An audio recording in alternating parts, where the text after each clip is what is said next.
My mother-in-law, who disrespected me, treated me like her servant constantly. She ordered me to make Thanksgiving food for the whole family, and when it was time to eat, she said, "Have you learned nothing from your filthy housekeeper, Mom? Wait for the leftovers." Hubby got furious and revealed mother-in-law's shocking truth. Mother-in-law turned pale. My husband and I just moved into a new place, and it took a lot for us to get here. Considering everything that we just put behind us, I figured that I could come on here and talk about it as a last goodbye to this event. Today, I went to share my story with anyone who's willing to listen to it. Let me begin by telling you a little about myself. Growing up was hard. My dad passed away when I was only 7, leaving my mom and me to fend for ourselves. My mom worked as a housekeeper, taking on any job she could find to make ends meet. I remember waking up early to see her off as she left for work, often before the sun even rose. She would work long hours, sometimes cleaning 3 or 4 houses in a day, just to make sure we had food on the table and a roof over our heads. We didn't have much, but my mom always made sure I had what I needed for school.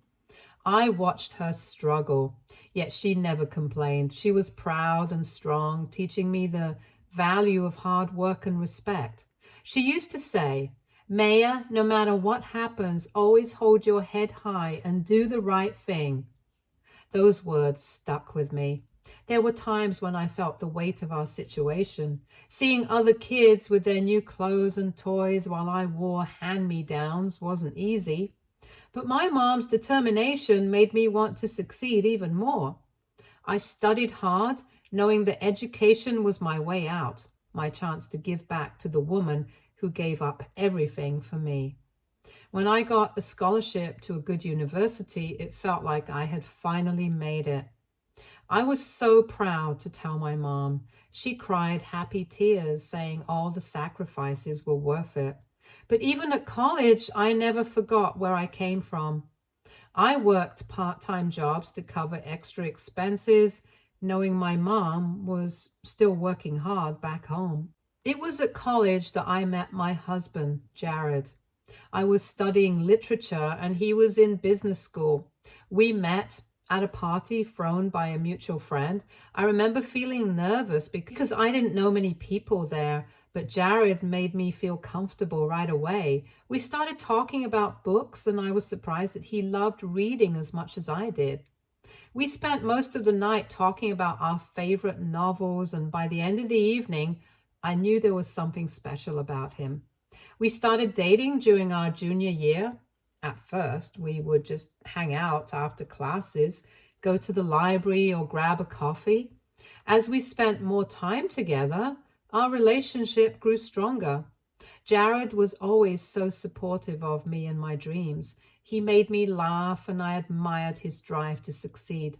We dated for about 2 years before we graduated. After college, we both got jobs in the city, and our relationship continued to grow. Jared proposed to me one evening after dinner at our favorite restaurant. It was simple and sweet, just like us. We got married a year later in a small ceremony with close family and friends. It was one of the happiest days of my life. Our married life started off wonderfully. We were both busy with our jobs, but we always made time for each other. We would have movie nights, go on weekend trips, and cook dinner together. Jared was my best friend, and being with him felt like home. However, things started to change when his mother, Evelyn, had a stroke. I still remember the day that happened. Jared came back home earlier than he usually did, looking distraught. "Maya, you won't believe it. I just got a call from Mom. She had a serious stroke and just got out of the hospital." "Oh my gosh, Jared, that's terrible. How's she doing now?" "She said she's partially paralyzed. I don't even know what to do. I'm so worried. She can't take care of herself right now." "I'm so sorry, Jared. That must be really hard for you. Do you need to go and see her right away?" "Yes, but she also said she needs help at home. I'm thinking about moving in with her, but what? Well, you know how things have been between me and Mom. I'm not sure if this is a good idea, especially since you and she don't get along. Jared, her health is the most important thing right now. If she needs help, we should be there for her. We can figure out how to manage things. I'm worried it will just make things worse. You two haven't exactly had the best relationship. I know, but Evelyn's health is a priority. We can put our differences aside for now. It's not about us. It's about making sure she gets the care she needs. Are you sure? I don't want you to feel uncomfortable or hurt. Jared, I understand how important this is to you. We can move in with her and help out. It might be hard, but it's the right thing to do. Her health comes first. You really think we can handle it? Yes, we can handle it. We'll make it work. Let's focus on helping Evelyn get better. We can work through our issues later. Okay, if you're sure, I just want to make sure we're doing the right thing. We are doing the right thing. Let's make the arrangements to move in with her. We'll get through this together. Thanks, Maya. I really appreciate your support. I know this isn't easy. It's okay. We're a team. We'll do whatever we can to help her. Let's get started on this. All right. I'll start making the calls. Thank you for understanding. Of course. We'll get through this. Just focus on being there for your mom. The last thing I wanted was for Jared to not be there for his mother. He too grew up with a single mother, and I knew just how close he was to her. I didn't exactly have the best relationship with Evelyn. She never liked me from the start of our relationship, and even so, that was the last thing on my mind when Jared told me that she suffered a horrible stroke. At that time, Jared and I had been living in a rental, and we were nearing the end of our lease, so we decided to move in with Evelyn to help her out. I had been working from home, so it was not a problem for me.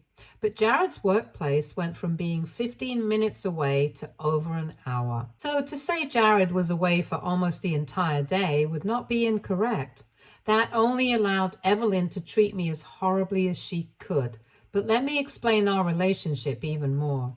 Evelyn never liked me from the start. I don't know if it was because I came from a humble background, or because she thought I wasn't good enough for her son, or because she thought that I was trying to steal her son from her. Before we moved in with her, Evelyn would make snide comments about my upbringing and how I wasn't sophisticated enough for their family. I tried to ignore it, but it hurt.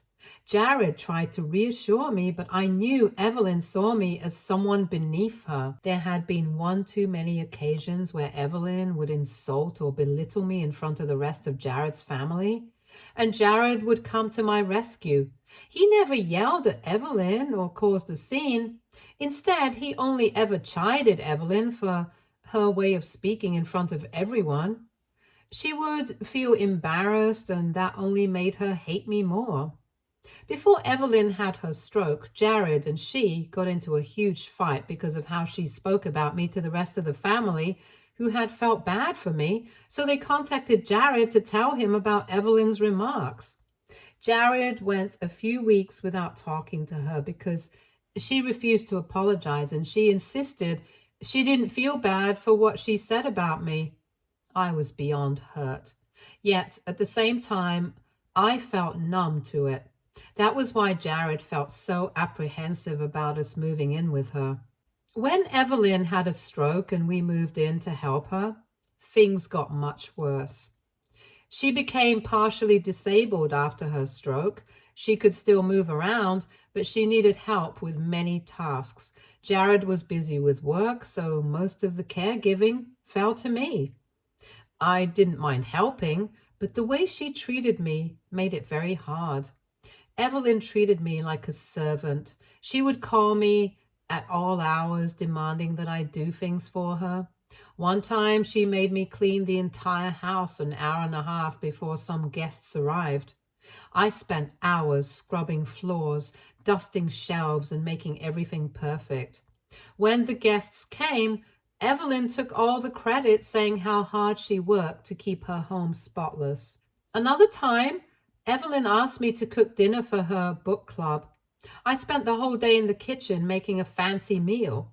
When the ladies arrived, Evelyn criticized every dish right in front of them, saying it wasn't up to her standards. I felt humiliated, but I kept quiet. The worst was when she had me do all the grocery shopping.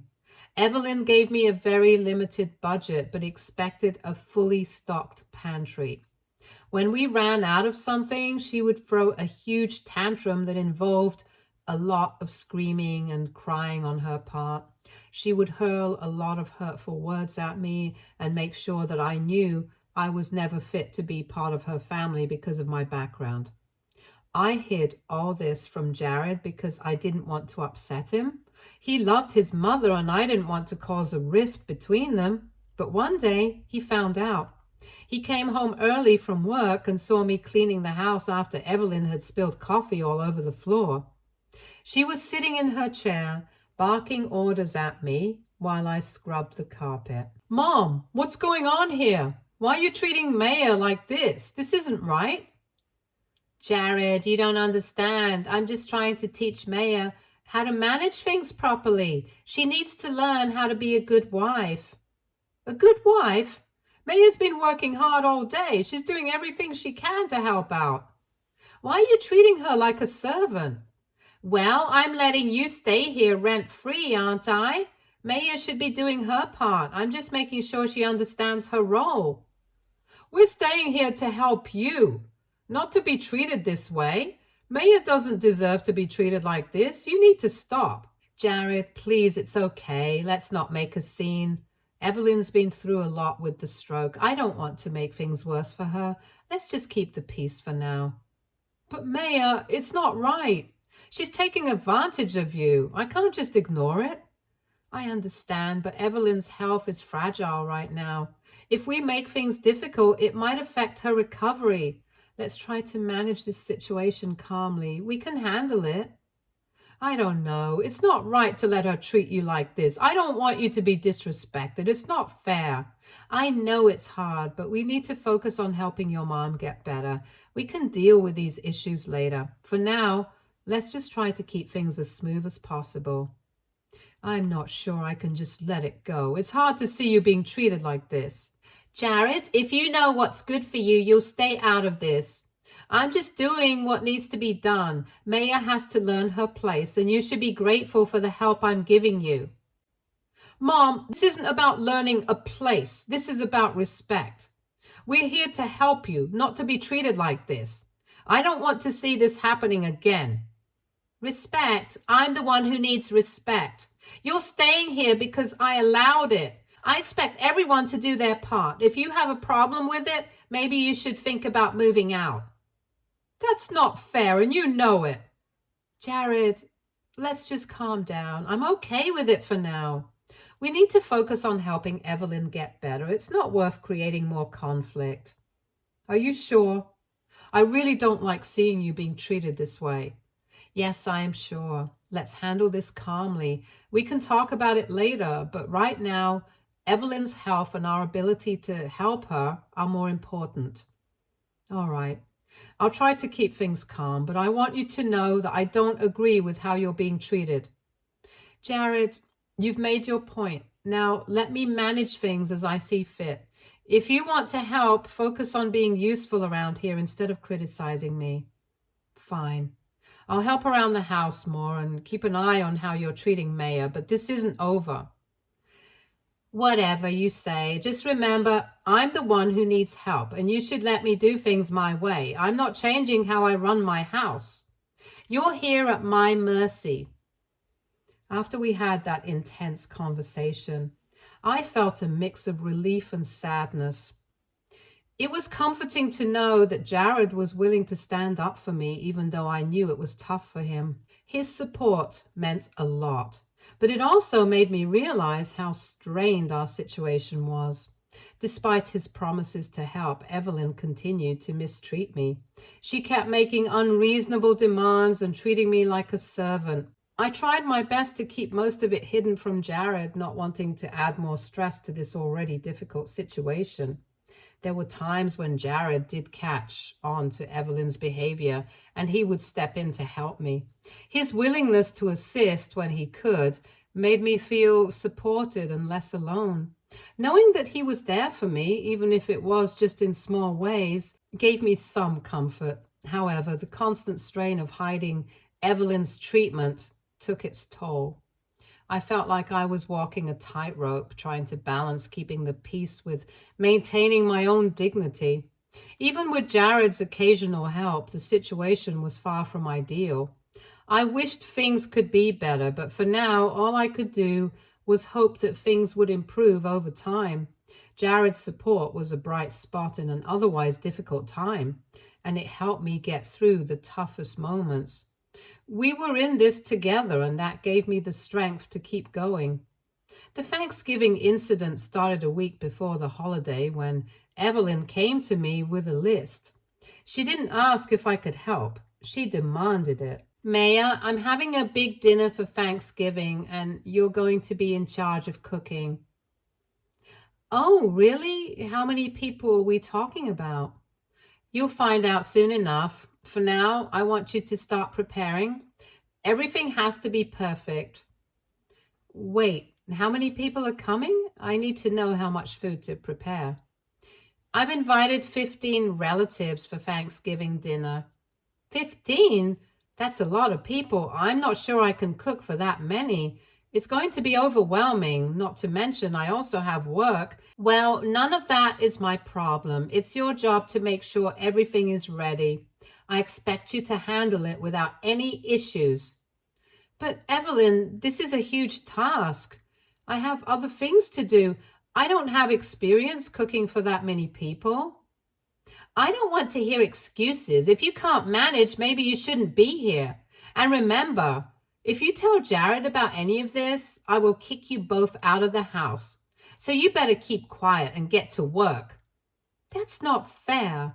I'm doing my best to help, and this is a lot to take on. Can't we at least talk about it or get some help? No, there's no need for discussion. And since this is going to be a big dinner with so many of my family members, I also need the house to be spotless. You're responsible for the cooking and cleaning, and that's final. Don't try to argue with me. I really don't know if I can handle this alone. It's too much pressure.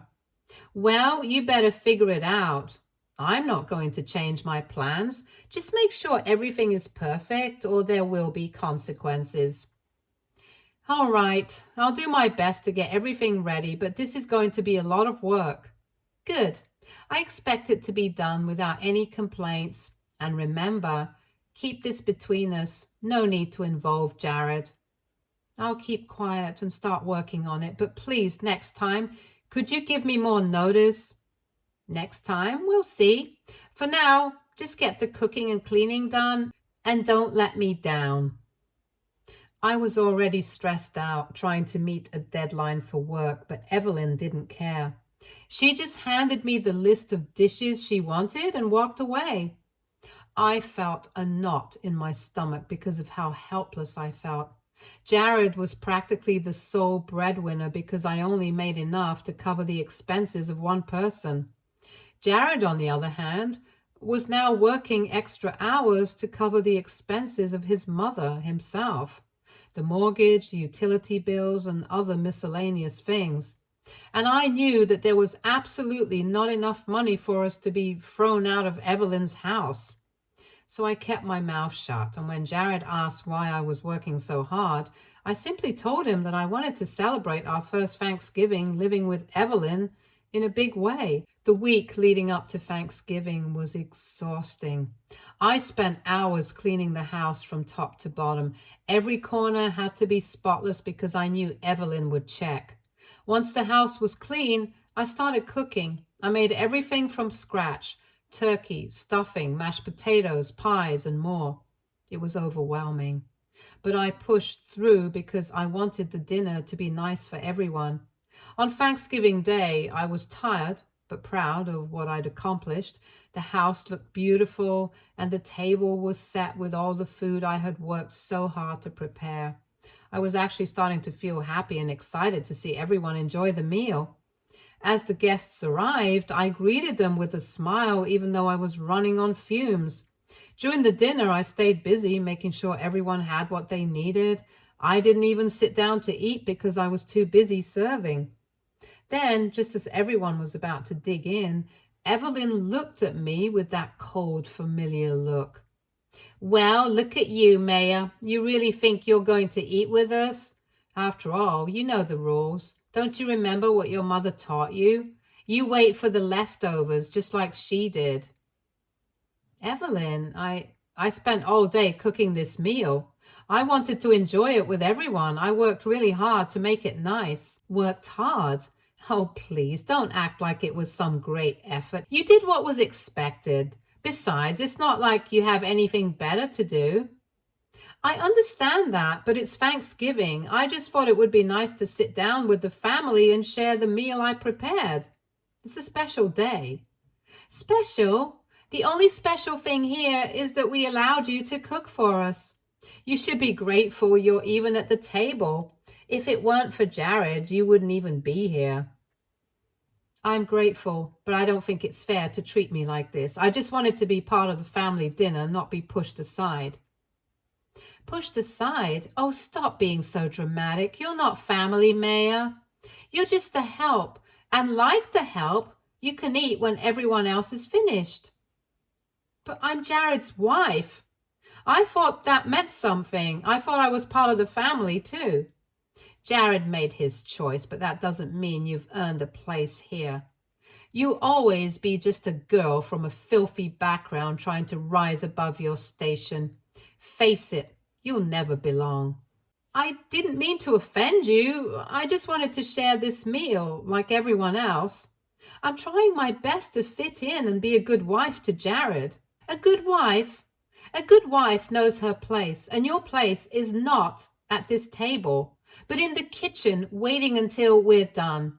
Now, do as you're told, and maybe you'll get some leftovers if there's anything left. I understand. I'll just wait then. Good. Now, make yourself useful and refill the drinks. We don't want anyone to think you're slacking off.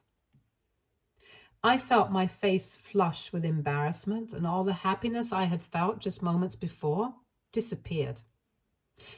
I wanted to cry, but I held it in. I could see some of the guests exchange uncomfortable glances, but no one said anything.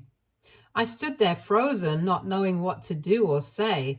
Evelyn's insult had ruined everything for me. All the hard work, all the effort I put into making the day special felt worthless. I could feel Jared's eyes on me, and I knew he was angry, but I couldn't look at him. I just wanted to disappear. That moment broke something inside me. It was the final straw, and I knew things could never go back to the way they were. I finally managed to get over the shock and turned around to go into the kitchen to get drinks to refill everyone's cups. That's when Jared stood up, his face a mix of anger and disbelief. The room went quiet, and all eyes turned to him. Mom, this has gone on long enough. I'm not letting you treat Maya like this anymore. Jared, don't be ridiculous. You're making a scene. Sit down and let's enjoy dinner. No, I won't sit down. I'm done with your lies. I know what you've been doing. What are you talking about? Stop this nonsense right now. You've been pretending to be paralyzed. I heard you talking on the phone with Aunt Carol, walking around the kitchen like nothing was wrong. You never had a stroke, did you? You're confused. I'm sick. I need help. You don't know what you're saying. I know exactly what I'm saying. You faked being sick so you could get us to move in, pay all the bills, and take care of you. And that's not even the worst of it. You've been asking family for money, claiming it's for medical expenses. And then you've been gambling it away. Jared, please stop. You're going to ruin everything. You don't understand. Oh, I understand perfectly. You've been using us all. You lied to your own son and made us take care of everything, while you just sat back and played the victim. And on top of that, you treated Maya like she was your personal servant. I didn't. Don't even try to deny it. You treated her like scum, but you're the one who's been lying, stealing, and manipulating everyone. You have no right to look down on anyone. You're the one who's the scum. You're my son. You can't talk to me like this. We're family. Family? You don't treat family the way you treated Maya. You don't lie to your family, steal from them, and use them. You've crossed every line, Mom. Everyone here deserves to know the truth about you. Jared, please don't do this. I can explain. There's nothing to explain. You've hurt everyone here. You've taken their money under false pretenses. You've lied about being sick, and you've treated Maya like she was nothing. You need to pay back what you've taken. You need to face what you've done. Jared, please, I'm begging you. We can fix this. There's nothing to fix. You've lied, cheated, and treated everyone horribly. It's time for you to face the consequences. I didn't mean for it to go this far. I didn't know what to do. You knew exactly what you were doing. You used us, lied to us, and treated Maya like dirt. You're the one who doesn't deserve forgiveness. Don't do this. I'm your mother. I love you. If you loved me, you wouldn't have done any of this. You've only ever loved yourself. Now everyone knows the truth. You owe them and you owe us, and you better start paying back the money you took.